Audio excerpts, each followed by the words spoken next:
Hello दोस्तों, तो स्वागत है आप सबका आपके अपने चैनल पे। आज से हम शुरू करने जा रहे हैं इंग्लिश ट्रांसलेशन, जिसमें हम हिंदी से इंग्लिश बनाना सीखेंगे। दोस्तों, ये जो तरीका है ये बहुत ही सालों से यूज़ होता आया है और आज भी ये उतना ही कारगर है जितना स्टार्टिंग में हुआ करता था। इसमें हम सीखने वाले हैं कि हिंदी का अगर कोई वाक्य हमें दिया जाता है तो उसको हम कैसे इंग्लिश में ट्रांसलेट करें। तो ट्रांसलेशन आपको पहले सीखना है और फिर उसके बाद हमारी स्पीकिंग की भी वीडियोस आएंगी काफ़ी। तो ये सारे लेसन्स आपको अच्छे से पहले ग्रामर आपको अच्छे से कंप्लीट करनी है, ताकि आपको आने वाली इंग्लिश सीखने में कोई प्रॉब्लम ना आए। जो हम आगे सिखाएंगे, बुक पढ़ने में आपको हेल्प होगी, आपको इंग्लिश समझने में हेल्प होगी, इंग्लिश का सेंटेंस बनाने में हेल्प होगी। तो ये जो लेसन्स है बहुत ही इंपॉर्टेंट लेसन्स है। आपको सीरियस होके इन लेसन्स की प्रिपरेशन करनी है। मैंने इसके अंदर होमवर्क भी दिया हुआ है, वो होमवर्क भी करना है डेडिकेशन से। तो चलिए शुरू करते हैं। देखिए, इंग्लिश ट्रांसलेशन के लिए सबसे पहले देखिए, पहला तो ये क्या है, ये लेसन 1 है। तो हम इस लेसन 1 में ना 2 लेसन है, लेसन 1 ही 2 है। पहला है इंट्रोडक्शन और दूसरा इसके इज एम आर का यूज़। ठीक है, तो इंट्रोडक्शन में हम पता क्या सीखने वाले हैं, हम ये सीखेंगे कि इंग्लिश बनाते समय हमारे सामने आएगा कि सब्जेक्ट की इंग्लिश बनाओ। पहले सब्जेक्ट क्या होता है, हेल्पिंग वर्ब, वर्ब, ऑब्जेक्ट, ये सारे वर्ड जो इंग्लिश ट्रांसलेशन में यूज़ होते हैं, तो सबसे पहले हमें उन्हें समझना है। तो चलिए सबसे पहले हम सब्जेक्ट को समझते हैं कि सब्जेक्ट होता क्या है। देखिए, सब्जेक्ट का मतलब क्या है, किसी भी वाक्य में जो काम को कर रहा होता है। यहाँ पे एक चीज़ ध्यान में देनी है आपको, वाक्य किसे कहते हैं। पहली बात तो वाक्य एक स्टेटमेंट होती है। जब कोई एक बात कहता है तो अपनी बात जब खत्म करता है उसे कहते हैं एक वाक्य। यहाँ पे देखिए, वाक्य का एग्जाम्पल लिखा हुआ है, मोहन खेल रहा है। तो ये मोहन खेल रहा है, हमने यहाँ पे एक अपनी बात को कंप्लीट कर ली। तो इसका मतलब क्या है, ये एक वाक्य है। तो हमारे सामने जो वाक्य आएगा ना, उस वाक्य के अंदर हमें सब्जेक्ट को पहचानना होगा। सब्जेक्ट किसे कहते हैं इंग्लिश ट्रांसलेशन के लिए। ठीक है, तो जो वाक्य में काम को कर रहा होता है, यहाँ पे ये जो वाक्य दिया हुआ है इसमें एक काम हो रहा है, तो आपको काम समझना है। काम कोई भी एक्टिविटी, कुछ भी करना, आपको पता ही है। तो जैसे कि यहाँ पे है खेलना, मोहन खेल रहा है, तो खेलना एक काम हो रहा है। यहाँ पे एक एक्टिविटी किसकी हो रही है, खेलने की। तो ये जो एक्टिविटी को कर रहा है वो हमारा सब्जेक्ट है। जैसे कि मोहन, तो मोहन क्या कर रहा है, खेल रहा है, तो मोहन क्या हो गया, सब्जेक्ट हो गया। ठीक है, कभी कभार हमारे पास ऐसे सेंटेंस आ जाते हैं जिसमें कोई काम नहीं होता। जैसे वह अमीर है, तो यहाँ पे ये जो वह है उसकी बात हो रही है। तो हमारा दूसरा तरीका क्या है, जिसकी बात हो रही हो उसे ही सब्जेक्ट कहते हैं। तो हमें कई बार वर्ब नहीं दी होती है, काम नहीं दिया होता है, तो हमें ये चेक करना है कि बात किसकी हो रही है। फॉर एग्जाम्पल, मैं कहता हूँ कि मेरा लैपटॉप बहुत अच्छा है, तो यहाँ पे मेरे लैपटॉप की बात हो रही है। तो जिसकी बात हो रही हो उसे सब्जेक्ट कहते हैं। ठीक है, आई होप आपको समझ में आया होगा। तो यहाँ पे आप स्टेटमेंट देख सकते हैं, यहाँ एक काम हो रहा है खेलने का, जिसको मोहन कर रहा है, यानी इस वाक्य में सब्जेक्ट क्या है, मोहन है। ठीक है, आई होप आपको क्लियर हो गया। ठीक है, फिर इसके बाद आपके सामने आएंगी हेल्पिंग वर्ब। हेल्पिंग वर्ब बहुत बार यूज होगा वर्ड के, हेल्पिंग वर्ब लगानी है। तो हेल्पिंग वर्ब क्या होती है, देखिए नाम से पता लग रहा है, वर्ब को जो हेल्प करे। ठीक है, तो जो वर्ब को हेल्प करती है उसे हेल्पिंग वर्ब कहते हैं। ये is, am, are, was, were, been, being, has, have, had, ये सारी हेल्पिंग वर्ब कहलाती हैं। ये हमें समय बताती है कि कोई काम जो हो रहा है वो किस समय में हो रहा है। हालांकि इसकी हिंदी कुछ नहीं होती। अगर हम हिंदी की बात करने जाए तो हिंदी इज की हम कहे कि है होती है, तो ऐसा नहीं है। ये बस टाइम को बताता है कि प्रेजेंट में हो रहा है, कंटिन्यूस में हो रहा है, सिचुएशन क्या है हमारे काम करने की। तो वर्ब को हेल्प करता है, वर्ब को क्वालिफाई करता है, वर्ब को बताता है कि कोई काम कैसा हो रहा है। तो आपको याद रखना है कि ये सारे हेल्पिंग वर्ब होते हैं, इन सभी को आपको याद कर लेना है। ठीक है, तो ये हेल्पिंग वर्ब आपको समझ में आया होगा, सेंटेंस बनाने में हेल्प करती हैं। आगे चल के अभी और समझ में आएगा। अब पढ़ते हैं हम वर्ब के बारे में, वर्ब किसे कहते हैं। ठीक है, तो वर्ब क्या होता है, कोई भी काम, हमने स्टार्टिंग में ही देख लिया था काम किसे कहते हैं। तो किसी भी तरह का जो काम होता है वो हमारा क्या कहलाता है, वर्ब कहलाता है। जैसे कि खेलना, बोलना, हंसना, चलना, कूदना, ये सभी क्या हैं, ये सभी हमारे वर्ब हैं। कुछ भी आप एक्टिविटी करते हैं जिसमें भी कुछ मूवमेंट होती है, यानी कुछ ना कुछ क्रिया होती है, वो कहलाता है हमारा वर्ब। चलना, हंसना, कूदना, मैं आपको पढ़ा रहा हूँ तो पढ़ाना भी क्या है, वर्ब। आप पढ़ रहे हैं तो वो भी क्या है, वर्ब। तो ये वर्ब कहलाती हैं। वर्ब किसी भी तरह के काम कर ने को कहते हैं। देखिए इन सभी शब्दों के पीछे ना हम ना लगा सकते हैं, जैसे खेलना, चलना, कूदना, और शब्दों के पीछे नहीं लगा सकते। जैसे कुर्सी अगर मैं कहूँ, चेयर में कहूँ, या कोई और वस्तु कहता हूँ कि टेबल, तो टेबल ना ऐसा नहीं बोल सकते, ठीक है। तो ये जो ना है ये सिर्फ वर्ब के पीछे ही लगता है। खेलना, हंसना, कूदना ज़्यादातर उन्हीं के पीछे लगता है। अब यहाँ पे देखते हैं एक एग्जाम्पल, जैसे मैं दिल्ली में रहता हूँ, इसमें आपको पहचानना है कि वर्ब क्या है। तो इस वाक्य में देखते हैं हम, इस वाक्य में ना जो रहता, रहता, रहना मेन वर्ब है। एक तो हेल्पिंग वर्ब होती है, वो हमने पढ़ लिया है किसे कहते हैं, और आगे भी हम समझेंगे। तो मेन काम जो हो रहा है, रहने का काम हो रहा है, तो मेन वर्ब क्या होगी, रहना। क्योंकि यहाँ पे रहता के पीछे ना लगाया जा सकता है, एक तो तरीका वो हो गया समझने का कि इसके पीछे यार ना लगाया जा सकता है, तो ये वर्ब होगी, ठीक है। तो ये एक तरीका है पहचानने का वर्ब को। चलिए आगे हम देखते हैं, आई होप आपको क्लियर हो गया होगा। अब एक बहुत ही इंपॉर्टेंट चीज़ हमें समझनी है ऑब्जेक्ट के बारे में, ठीक है। तो ऑब्जेक्ट को समझने के लिए आप ये समझिए कि आपको सब्जेक्ट के बारे में अच्छे से नॉलेज होनी चाहिए। अगर आपने सब्जेक्ट पहचान लिया तो आप ऑब्जेक्ट भी पहचान लेंगे। क्या है इसकी डेफिनेशन, कैसे हम पहचानेंगे? सब्जेक्ट जो काम कर रहा है उसको जो सहे, या सब्जेक्ट के काम का असर जिस पर होता है वह ऑब्जेक्ट होता है। जैसे यहाँ पे एग्जांपल है, देखिए अभी तक क्या बात हो रही है कि सब्जेक्ट कोई भी काम करता है वो किसी ना किसी वस्तु के ऊपर होगा, किसी चीज़ पे होगा। तो सब्जेक्ट के द्वारा किए गए काम को जो सहता है वो ऑब्जेक्ट होता है। एग्जाम्पल, मैं किताब पढ़ रहा हूँ, यहाँ पे मैं सब्जेक्ट है, काम कौन कर रहा है, मैं। तो मैं यानी कि जो काम कर रहा हूँ, काम क्या हो रहा है, पढ़ने का। अब किस चीज़ के ऊपर हो रहा है, वो हो रहा है किताब के ऊपर, यानी किताब के ऊपर वो एक्टिविटी हो रही है, किताब के पन्ने पलटे जाएंगे, किताब के अक्षर पढ़ी जाएगी। तो सब्जेक्ट द्वारा किए गए काम को जो सहे वो ऑब्जेक्ट होता है। ये डेफिनेशन आपको याद रखनी है, क्योंकि आने वाले जो सेंटेंसेस होंगे वो बहुत ही टिपिकल्ड होंगे, हमें यही नहीं पता लग पाएगा सब्जेक्ट क्या है, ऑब्जेक्ट क्या है, वर्ब क्या है। तो एक एग्जांपल मैं देता हूँ, जैसे मैं कहूँ कि रवि छत पर 2 दिन से खेल रहा था, ठीक है। तो यहाँ पे रवि छत पर 2 दिनों से क्रिकेट खेल रहा था फॉर एग्जांपल। तो यहाँ पर एक वर्ब हो रहा है, खेलने का काम हो रहा है, खेलने का, ठीक है। तो वो खेलने का काम किस चीज़ पे हो रहा है, क्रिकेट पे, यानी क्रिकेट वो क्रिया है, क्रिकेट वो चीज़ है जो इस पूरी एक्टिविटी को करवा रही है। तो जिसकी एक्टिविटी पे असर पड़े वो होता है ऑब्जेक्ट। तो ऑब्जेक्ट क्रिकेट होगा यहाँ पे, ठीक है। तो इसी तरीके से हमें ऑब्जेक्ट आगे चल के पहचानने पड़ेंगे, बहुत सारे ऑब्जेक्ट। तो अब सेंटेंस बनाते जाएंगे, आपको समझ में आता जाएगा। अभी फिलहाल आपको चीज़ें समझते हुए चलनी कि ये चीज़ें होती हैं। यहाँ पर सब्जेक्ट है मैं, और मैं पढ़ने का काम कर रहा हूँ, ठीक है। और पढ़ने का काम जो हो रहा है को किताब सह रही है, तो यहाँ पे ऑब्जेक्ट किताब हो गया, ठीक है। तो आप इससे भी समझ सकते हैं। अदर वर्ड्स, देखिए ये जो जितनी भी चीज़ें पढ़ा रहा हूँ ना मैं, आपको कॉपी में नोट डाउन कर लेनी है और समझते हुए चलना है, ठीक है। अदर वर्ड्स में क्या आता है कि जब हम सेंटेंस को पूरा बना लें लेकिन फिर भी कुछ शब्द बच जाए या रह जाए, उसे अदर वर्ड कहते हैं। तो सेंटेंस जब हम बना लेंगे, जैसे मैंने बताया था, छत पर, मोहन छत पर क्रिकेट खेल रहा है, तो मोहन तो सब्जेक्ट हो गया, खेलना वर्ब हो गया, छत पर ये क्या है, अदर वर्ड है, क्रिकेट ऑब्जेक्ट हो गया। तो अदर वर्ड में छत पर आ जाएगा, तो वो हम आगे देखेंगे। फिर हमारे सामने आएंगे सिंगुलर। सिंगुलर किसे कहते हैं, तो कोई भी चीज जो गिनने में एक हो, सिंगल हो, उसे सिंगुलर कहते हैं। जैसे एक अकेली कुर्सी है तो उसे हम सिंगुलर की कैटेगरी में रखेंगे। अकेला एक पंखा है, सिंगुलर है। चप्पल अकेली है, एक है, तो सिंगुलर है। कोई भी अकेली चीज जिसको हम गिने तो गिनती में एक हो, उसे सिंगुलर कहते हैं। प्लूरल किसे कहते हैं, जो गिनती में एक से ज़्यादा हो। कोई भी चीज़ जो एक से ज़्यादा हो, जैसे कुर्सियाँ, पंखे, चप्पलें, अब ये बहुत सारे हो गए, तो ये हो गया प्लूरल।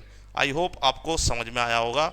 अब देखिए सेंटेंस बनाते समय हमारे सामने कई तरह के सब्जेक्ट्स आ सकते हैं, तो उनमें से कुछ सब्जेक्ट्स मैंने यहाँ पे लिख दिए हुए हैं, ठीक है। उनकी इंग्लिश लिख दी है।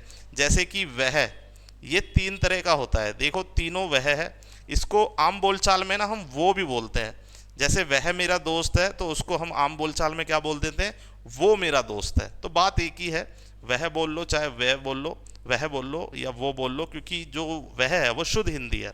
तो ये तीन तरह के वह होते हैं, एक के लिए ही लगाते हैं, एक के लिए शी और एक के लिए दैट। तो ध्यान रखना है, अगर लड़का होगा तो ही लिखना है हमें, लड़की होगी तो शी लिखना है, और कोई वस्तु होगी तो दैट लिखना है, ठीक है।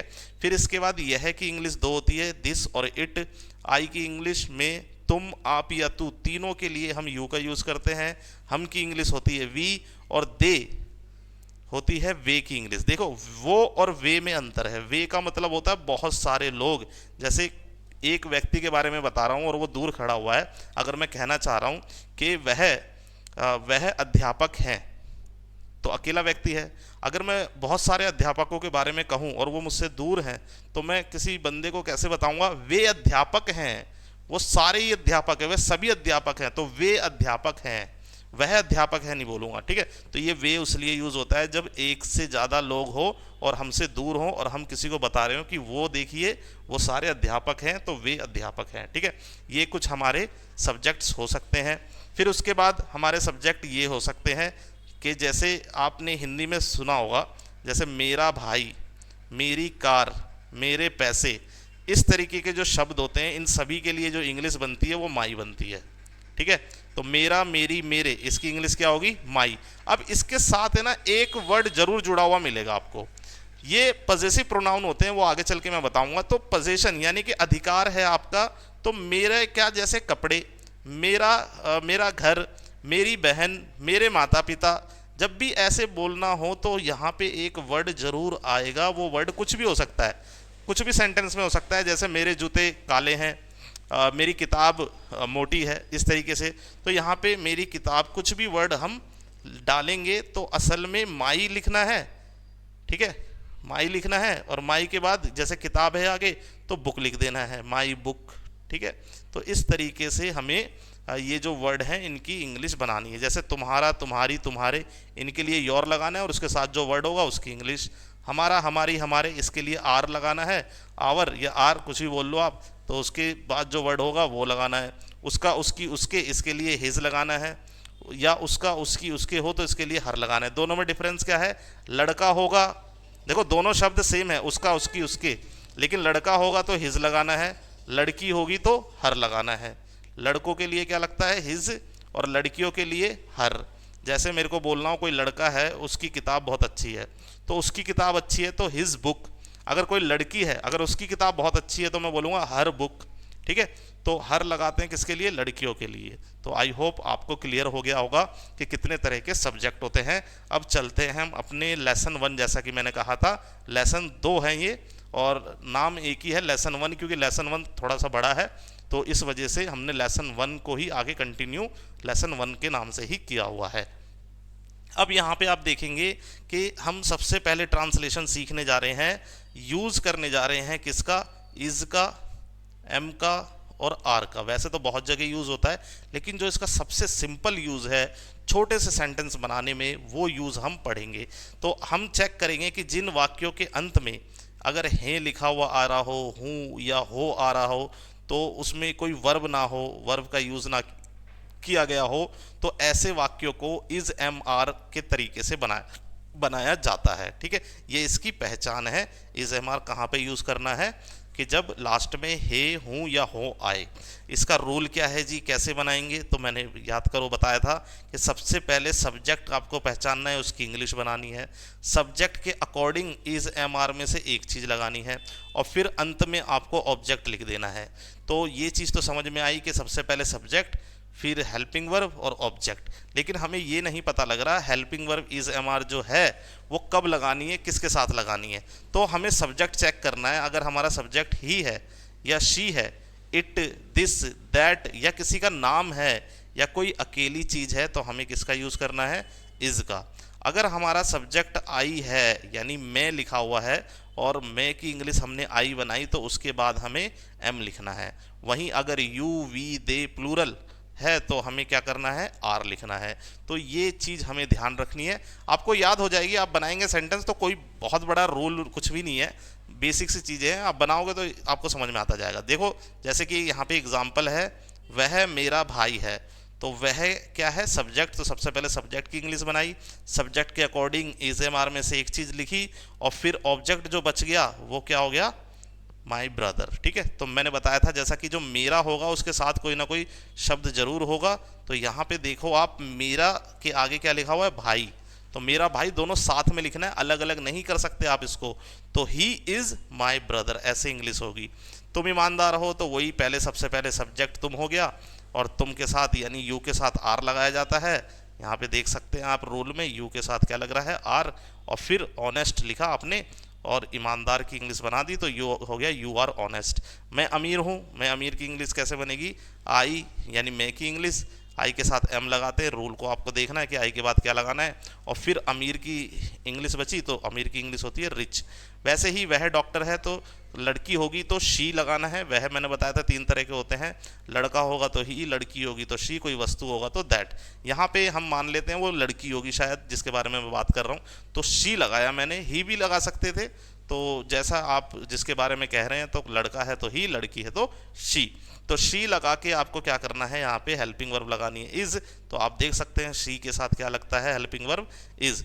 तो शी लगाया आपने, इज लगाया, और फिर जो डॉक्टर बचा उसकी इंग्लिश बना दी। ठीक है, आई होप आपको क्लियर हो गया होगा इज एम आर का यूज कैसे करते हैं। अब बढ़ते हैं हम आगे कि इसकी एक्सरसाइज, ताकि हमें ये जो क्वेश्चन है वो बनाने में हेल्प मिल सके। तो ये जो सेंटेंसेस देख रहे हैं आप, ये आपको प्रैक्टिस करनी है। और ये जो सेंटेंस है इसकी प्रैक्टिस कैसे करनी है मैं बता दूं। देखिए, सबसे पहले मैंने यहाँ पे एक्सरसाइज नाम से लिखा हुआ है तुम भावुक हो। तो ये जो तुम भावुक हो, इसकी इंग्लिश तुम्हें बनानी है। तो आप कैसे बनाओगे, जैसे तुम की इंग्लिश तो बना लोगे आप, तुम की इंग्लिश यू होती है, कोई प्रॉब्लम नहीं आएगी आपको। फिर उसके बाद क्या करोगे आप, यू के बाद क्या लगाना है, रूल देखना है। तो यू के बाद क्या लगता है, आर लगता है, तो आर लगा दोगे, कोई प्रॉब्लम नहीं आएगी आप। फिर आप देखोगे भावुक, भावुक की इंग्लिश क्या होती है, यहाँ पे आप फंस जाओगे। तो जो ये कठिन शब्द है उसकी इंग्लिश मैंने यहाँ पे लिख दी हुई है। तो ये जो भावुक वर्ड आ रहा है इसको बोलते हैं इमोशनल। तो फिर आप इमोशनल लिख दोगे, तो ये क्या हो जाएगा, आपकी इंग्लिश तैयार, यू आर इमोशनल। वह अच्छा है, तो अच्छे की इंग्लिश अगर आपको कठिन लग रही है, नाइस। होशियार की इंग्लिश कठिन लग रही है, इंटेलिजेंट। जिद्दी, जिद्दी की स्टबन। भाई की तो पता है ना, मेरा भाई, जैसे कि यहाँ पे देखिए वही बात आ गई, मेरा जैसा बताया था उसके साथ कोई ना कोई शब्द होगा, अलग नहीं लिखना है। तो मेरा भाई मतलब माई ब्रदर लिखना है। फिर उसके बाद देखना है, सिंगुलर है भाई तो इज लगेगा, प्लूरल है तो आर लगेगा। मेरे भाई होता, बहुत सारे होते तो आर लगता, प्लूरल। जब हमें सब्जेक्ट ना पता हो तो हम सिंगुलर और प्लूरल के अकॉर्डिंग लगाते हैं अपना हेल्पिंग वर्ब।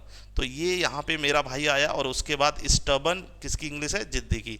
ऐसे ही नटखट, नॉटी, बेचैन, एंसियस, मतलबी, मीन, और दोबारे मतलबी और भी होते हैं इनके, मतलब सेल्फिश भी बोल सकते हैं। ईमानदार, ऑनेस्ट, ये मैंने यहाँ पे इसकी इंग्लिश लिखी हुई है कठिन वर्डों की। तो ऐसे आप देख के इन 15 सेंटेंसों की इंग्लिश आपको बनानी है। ये टोटल कितने हैं, 15 सेंटेंसेज है, सॉरी 20 सेंटेंसेज है।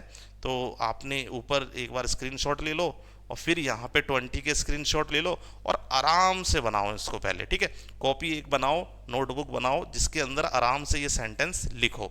फिर इसके बाद आपको ये सेंटेंस लिखने के बाद आ जाना है यहाँ पे नेगेटिव सेंटेंस की तरफ। ठीक है, तो नेगेटिव सेंटेंस क्या होते हैं, नेगेटिव सेंटेंस आपके होते हैं कि सेंटेंस तो वही है, बस उसमें नहीं जुड़ जाता है। इसको जरा देख लेते हैं हम।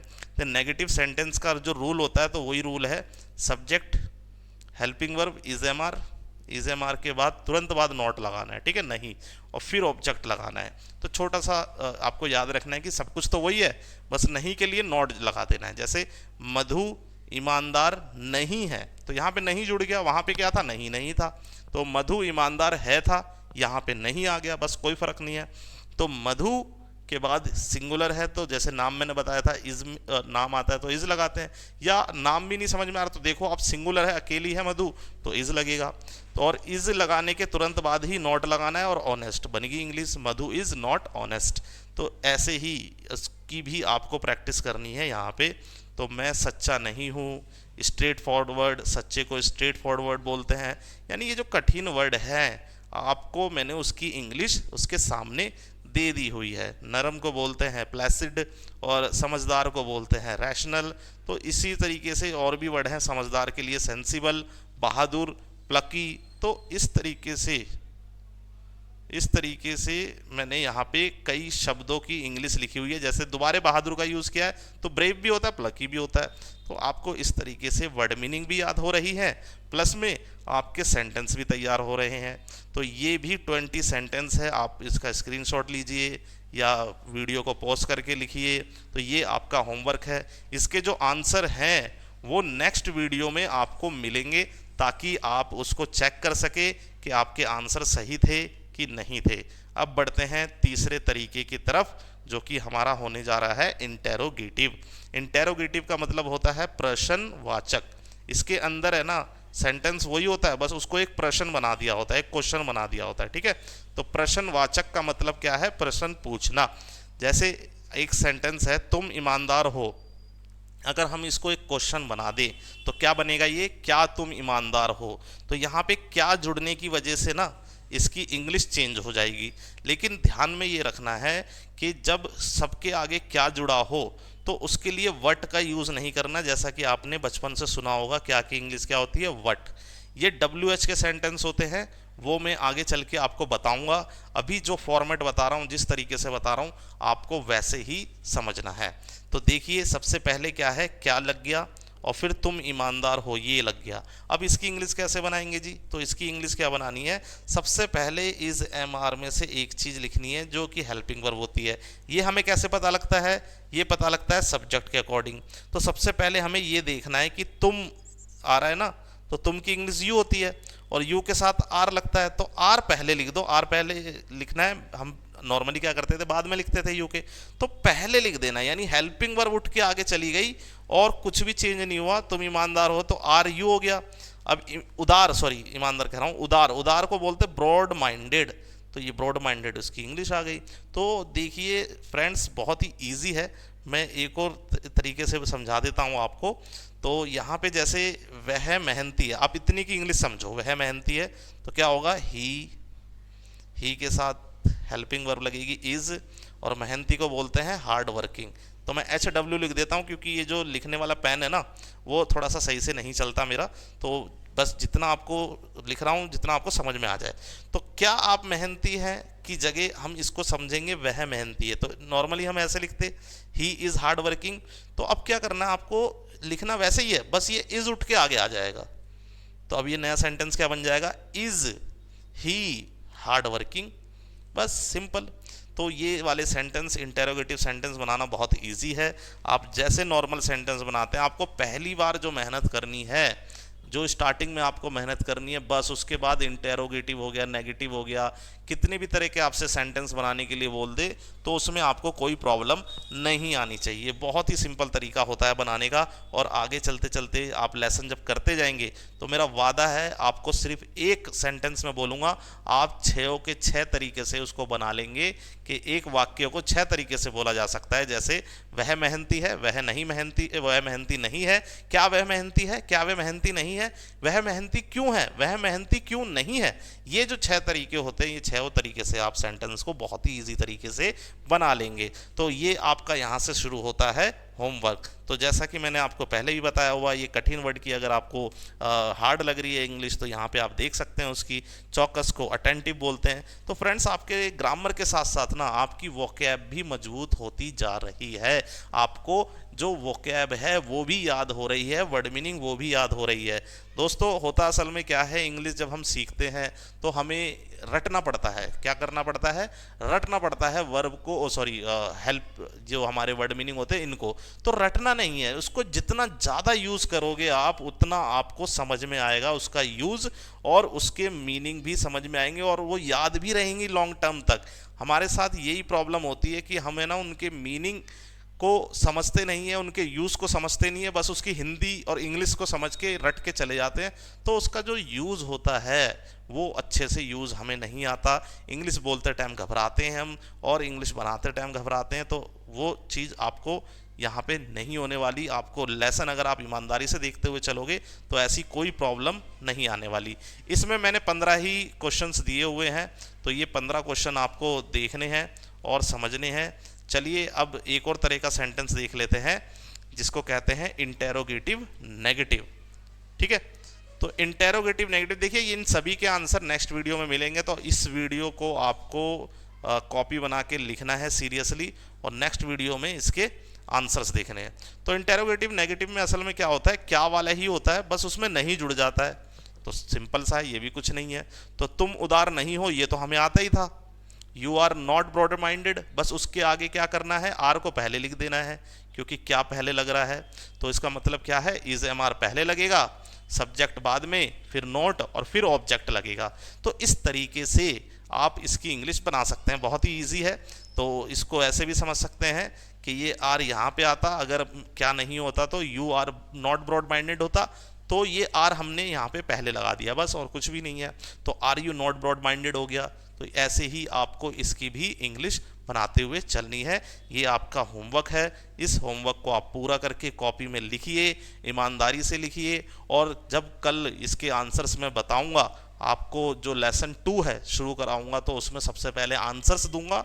आंसर्स को देखना है आपको और चेक करना है कि ये गड़बड़ है। अगर कोई प्रॉब्लम आती है तो आप कमेंट बॉक्स में आके कमेंट कीजिए कि सर मेरे को ये चीज़ समझ में नहीं आई, तो मैं उसके लिए नेक्स्ट वीडियो में ज़रूर उसका सॉल्यूशन दूंगा।